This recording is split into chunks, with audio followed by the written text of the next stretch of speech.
Hello students, आज मैं आपको फाइनेंशियल स्टेटमेंट्स एनालिसिस में ट्रेंड परसेंटेज की मेथड सिखाने जा रहा हूँ।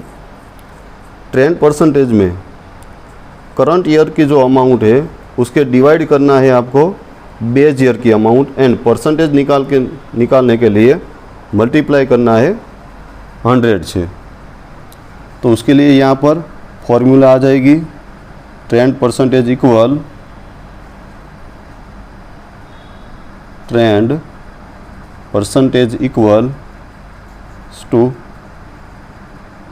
Amounts of current year divide by amount of base year.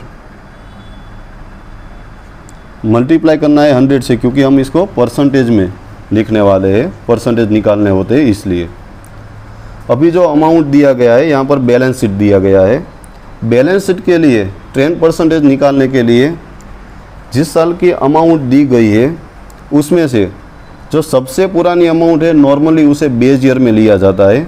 यहाँ पर आप देख सकते हो 3 साल के लिए बैलेंस शीट हमें दिया गया है 31 मार्च 2015, यानी कि ये 14-15 का ईयर है।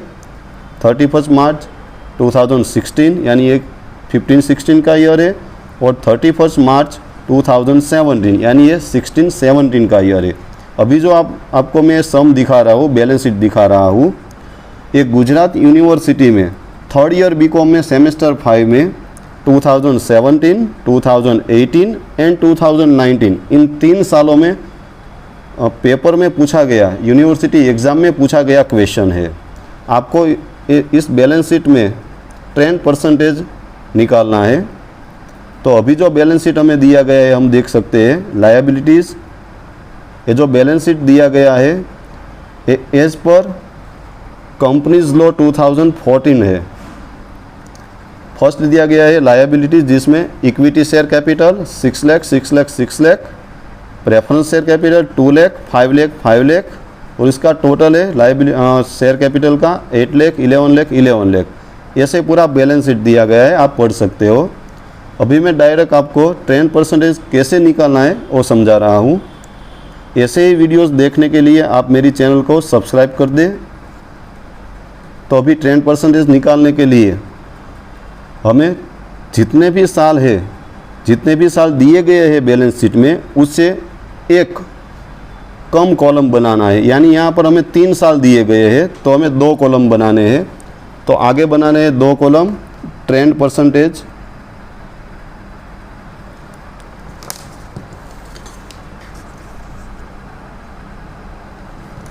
ट्रेंड परसेंटेज के लिए हम 2 कॉलम बनाएंगे।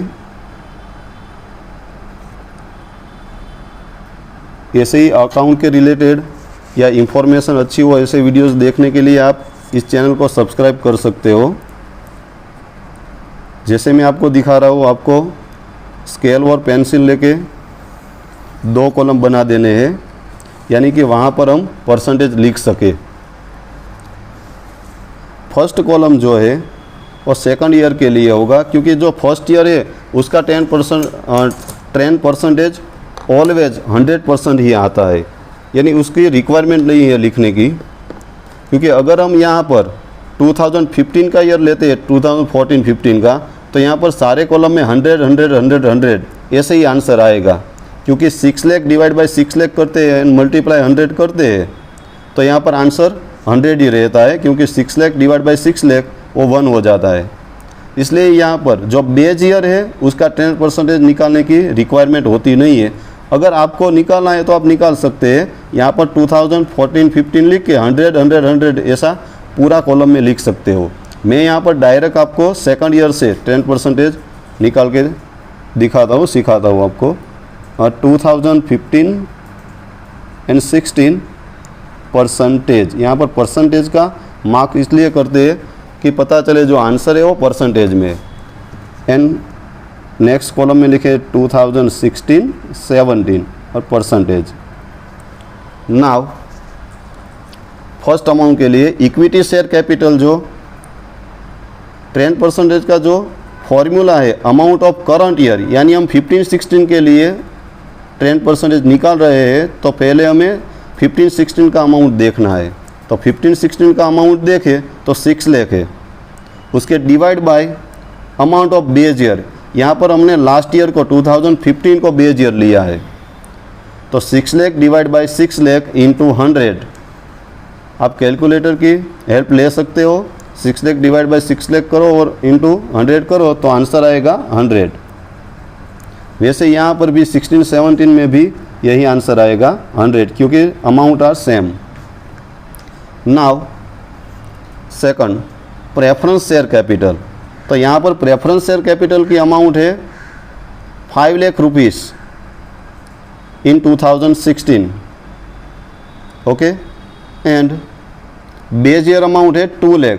सो 5 lakh divide by 2 lakh into 100, तो आप 5 lakh divide by 2 lakh into 100 करोगे तो 250 आंसर आएगा। ऐसे ही निकालना है 16-17 के लिए। 16-17 के लिए क्या अमाउंट है, तो देखें 16-17 में अमाउंट है 5 लाख। ये 5 lakh divide by amount of base year करना है। बेस ईयर यहाँ पर 15 है, यहाँ पर आप खास ध्यान रखिएगा, बेस ईयर का अमाउंट डिवाइड बाय करना है। सो 2017 की अमाउंट है 5 लाख डिवाइड बाय 2015 की amount 2 lakh. So 5 lakh divide by 2 lakh into 100, so answer आएगा 250। सो जैसे हमने ये कैलकुलेशन किया वैसे ही आगे का सब कैलकुलेशन करना है। सो कैलकुलेटर की हेल्प से आप अमाउंट गिन सकते हो, 10% निकाल सकते हो। आगे का देखिए तो टोटल दिया गया 11 लाख। सो 11 lakh divide by base amount 8 lakh, तो उसका आंसर आएगा 137। सो 137.5 आ रहा है, सो 138 लिख सकते हैं हम। वैसे ही करना है सेकंड ईयर के लिए, 17 के लिए 11 lakh divide by 8 lakh into 100, so amount same. Now then general reserve. General reserve की अमाउंट है 3 lakh in 2016 divide by base year amount 250। So 3 lakh divide by 250 करो, 2,50,000 इंटू 100, सो आंसर आएगा 120। ऐसे ही करना है 17 के लिए। 2017 में अमाउंट है 4 लाख। सो 4 lakh divide bye 2,50,000 into 100, so answer आएगा 160। ऐसे ही जितने भी अमाउंट दिए गए हैं सबके लिए ऐसे ही अप्लाई करो और कैलकुलेट करो। So profit and loss account 2016 में 60,000 है एंड 15 है 80,000। So 60,000 divide by 80,000 into 100, so answer comes 75। Now then 40। So 40,000 divide by 80,000 into 100, answer आएगा 50। उसके बाद सिक्योरिटीज़ प्रीमियम। सिक्योरिटीज़ प्रीमियम के लिए 2015-16 का अमाउंट है 1,80,000 डिवाइड बाय करना है बेस ईयर अमाउंट 1,40,000।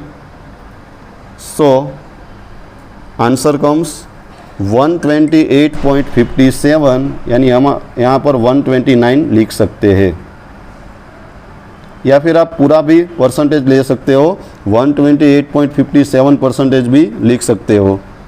उसके बाद 2017 में सिक्योरिटीज़ प्रीमियम है 2 लाख डिवाइड बाय करो बेस ईयर अमाउंट 140, ये बेस ईयर अमाउंट 1,40,000 है। So 2 lakh divide by 1,40,000 into 100, so 142.86% आ जाएगा, 142.86। इसको हम 143% भी लिख सकते हैं। Now then total amount is 5,40,000 divide by 4,70,000, so answer is 115 and then 640, 6,40,000 divide by base year amount 1,40,000. 640 divide by 470. So answer 136. ऐसे ही आपको पूरा का पूरा सम है या पूरा का पूरा बैलेंस शीट है उसका ट्रेंड परसेंटेज आप निकाल सकते हो. अभी मैं आपको दिखाता हूँ आगे के अमाउंट. अब जल्दी से स्पीड से इसकी परसेंटेज निकालूंगा यदि जैसे आपका वक्त ज़्यादा जाहिर ना हो. 5,60,000 डिवाइड बाय 4,40,000 मल्टीप्लाई बाय 100. ऐसे ही 2070 के लिए कैलकुलेशन करो. बैंक लोन के लिए 136. नाउ डिबेंचर के लिए 1,80,000 डिवाइड बाय 2 लाख इंटू 100 यानी 90 आएगा. 1,60,000 डिवाइड बाई 2 लाख इंटू 100 यानी 80 आएगा. नाउ देन टोटल के लिए इसका टोटल नहीं करना है, ये खास बात ध्यान रखिएगा. टोटल नहीं करना है, यहाँ से परसेंटेज निकालना है. 7,40,000 डिवाइड बाई 6,40,000. ऐसे आपको टोटल के लिए भी परसेंटेज निकालना है. 116 आएगा. 7,60,000 डिवाइड बाई 6,40,000. सो यहाँ पर आंसर आएगा 119. ऐसे ही अब करंट लायबिलिटीज़ के लिए आपको ये बात खास ध्यान में रखनी है कि अगर एग्ज़ाम में balance sheet as per companies law नहीं दिया गया है तो भी आपको इसी फॉर्मेट में बैलेंस शीट को बना देना है. ये टोटल ना लिखो तो चलता है, लास्ट में जो टोटल है और फाइनल टोटल है लिखना पड़ता है. लेकिन जैसे ही हो सके यहाँ पर जो फॉर्मेट दिया गया है बैलेंस शीट का, यही फॉर्मेट आपको यूज़ करना है. नाउ बिल्स पेएबल के लिए 80,000 divide by 120. So answer was 67%. Then 1 lakh divide by 1,20,000. So answers 83. Now then creditors के लिए अमाउंट है 2016 में अमाउंट है 60,000 और 15 में 80,000. So 60,000 divide by 80,000 into 100. सो 75 आएगा. उसके बाद है 50,000. सो 50,000 डिवाइड बाय 80,000 जो बेस ईयर अमाउंट है हमारा. ये बात खास ध्यान रखनी है कि बेस ईयर अमाउंट है वही डिवाइड में आएगा. यहाँ पर जो अमाउंट करंट ईयर का लेते हैं 15-16 के लिए 16 का लेंगे और ये 16-17 के लिए 17 का लेंगे अमाउंट करंट ईयर में. लेकिन बेस ईयर में जो अमाउंट ऑफ बेस ईयर है डिवाइड जो करना है वो हमें सिर्फ और सिर्फ फर्स्ट ईयर का यानी 15 का ही करना है. ओके. नाउ उसके बाद है 50,000. यहाँ पर क्रेडिटर्स 50,000 डिवाइड बाय 80,000 इंटू 100. सो 62.5 यानी 63 लिख देते हैं. उसके बाद है प्रोविज़न फॉर टैक्स जिसकी अमाउंट है 90,000 2016 में और 15 में है 70,000. सो 90,000 डिवाइड बाय 70,000 इंटू 100. सो 129 आंसर आएगा. उसके बाद 1 लाख अमाउंट है. सो 1 लाख डिवाइड बाय 70,000 इंटू 100. सो 143 आता है. उसके बाद एम्प्लॉयज़ फंड है 3 lakh in 2016 and 3,10,000 in 2015. So 3 lakh divide by 3,10,000 into 100. So answers और सॉरी यहाँ पर टोटल के अमाउंट में चला गया. ऊपर अमाउंट है 70,000 है 2016 में एंड 15 में अमाउंट है 40,000. So 70,000 divide by 40,000 into 100. So यहाँ पर आएगा आंसर 175. देन 90,000 अमाउंट है. So 90,000 divide by 40,000 into 100. So 225 answer आएगा. ऐसे ही टोटल के लिए कैलकुलेशन करेंगे. 3 lakh divide by 310. So 97. 340 divide by 3,40,000 divide by 3,10,000 into 100. So answer आएगा 110. Now then first part of balances is over. Now trade percentage for total amount. In 2016 there is 26,80,000. So 26,80,000 divided by 22,20,000 into 100. So 121. And then in 2017, 28 lakh 40,000. 28 lakh 40,000 divided by 22 lakh 20,000 into 100, answer comes 128. 127.92, so it is 128. Now then, asset side. Now look there, in asset side, first is goodwill. Now amount are same in all year. If amount is same, then answer comes 100 in every year. So 100, 100. Now then, in 2016 there is 8,40,000 and amount in base year 2015 is 7,40,000. So 8,40,000 divided by 7,40,000 into 100. So answer comes 113.5. So it is 114. Now then 8,20,000 in 17. So 8,20,000 divided by 7,40,000 into 100. Answer comes 110.8. So it is 111. Now then 5,60,000 in 16. So 5,60,000 divided by amount of base year is 6 lakh. So it is 93.33. So it is 93. Now 6,40,000 and divide by amount of base year is 6 lakh. So 106.66. It is 107 now. Now then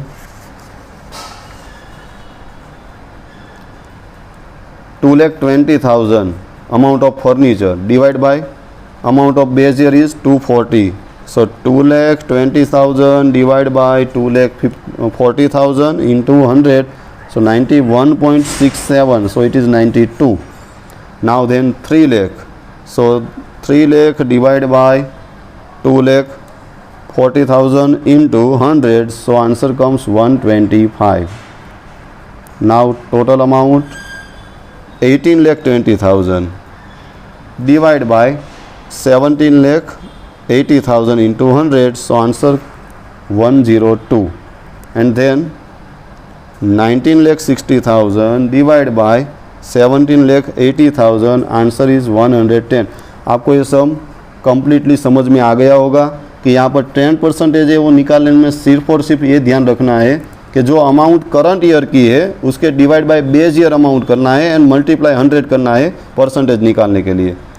और दूसरी बात, last year है या second year है उसके लिए भी जो ईयर का अमाउंट है वो ईयर का अमाउंट लेना है और डिवाइड बाय करना है आपको बेस ईयर का अमाउंट. पिछले साल का नहीं, उससे भी पिछले साल जो बेस ईयर है हमारा वो याद रखना है कि जो बेस ईयर है वो बेस ईयर का अमाउंट हमें डिवाइड करना है.